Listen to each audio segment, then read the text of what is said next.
Bismillahirrahmanirrahim. Assalamualaikum warahmatullahi wabarakatuh. Saya Muhammad Yusrin, mahasiswa program studi Ekonomi Syariah Institut Agama Islam Negeri Parepare. Dengan ini akan mempresentasikan proposal penelitian saya yang berjudul Analisis Perilaku Penjual Thrift dalam Penetapan Harga dan Dampaknya Terhadap Minat Belanja Konsumen di Pasar Senggol Kota Parepare. Adapun latar belakang masalah penelitian saya, di Kota Parepare, Pasar Senggol dikenal sebagai pusat aktivitas perdagangan malam hari yang menyediakan beragam barang, termasuk pakaian thrift. Realita di lapangan menunjukkan bahwa harga pakaian cakar di Pasar Senggol sangat bervariasi, bahkan untuk jenis dan kualitas barang yang relatif sama. Penjual seringkali menetapkan harga secara subjektif berdasarkan kondisi fisik barang, merek, tren, serta kemampuan tawar-menawar pembeli.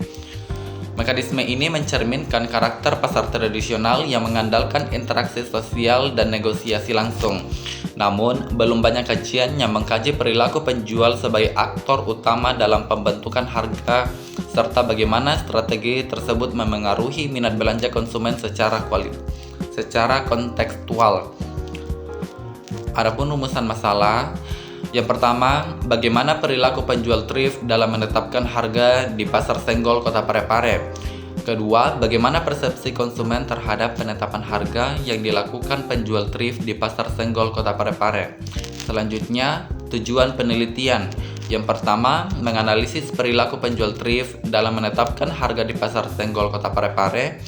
Yang kedua, mengetahui persepsi dan pengalaman konsumen terkait harga thrift yang ditawarkan oleh para penjual di Pasar Senggol Parepare. Selanjutnya, bagian bab 2, tinjauan pustaka. Pertama, tinjauan penelitian relevan.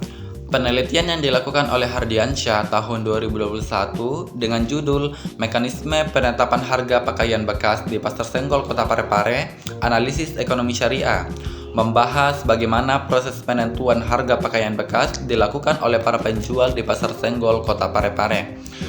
Penelitian ini menggunakan pendekatan kualitatif dengan fokus pada kesesuaian praktik penetapan harga dengan prinsip ekonomi syariah seperti keadilan, kejujuran, dan kerelaan antar penjual dan pembeli. Perbedaan dengan penelitian yang akan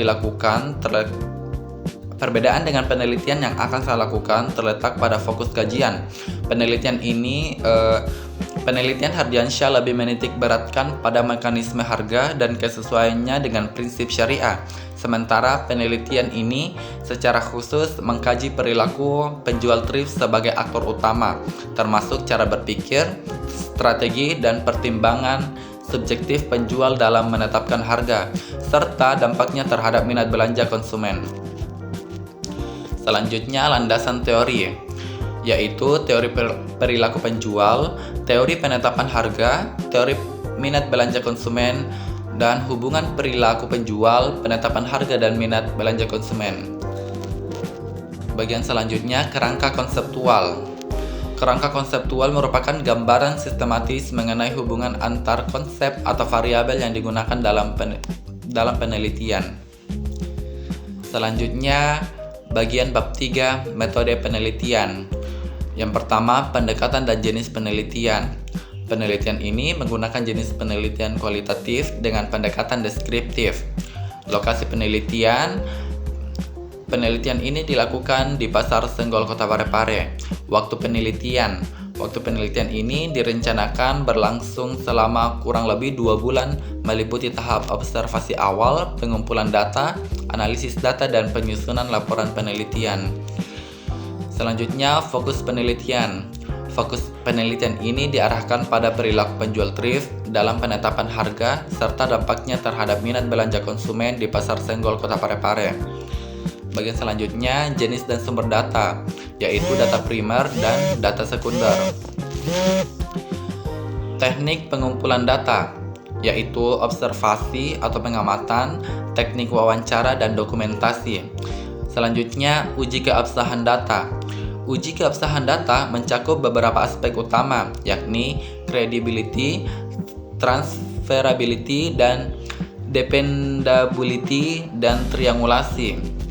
Selanjutnya, teknik analisis data.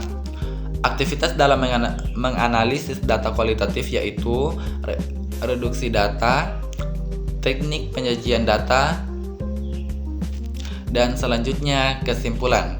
Kesimpulan dan verifikasi pada penelitian kualitatif.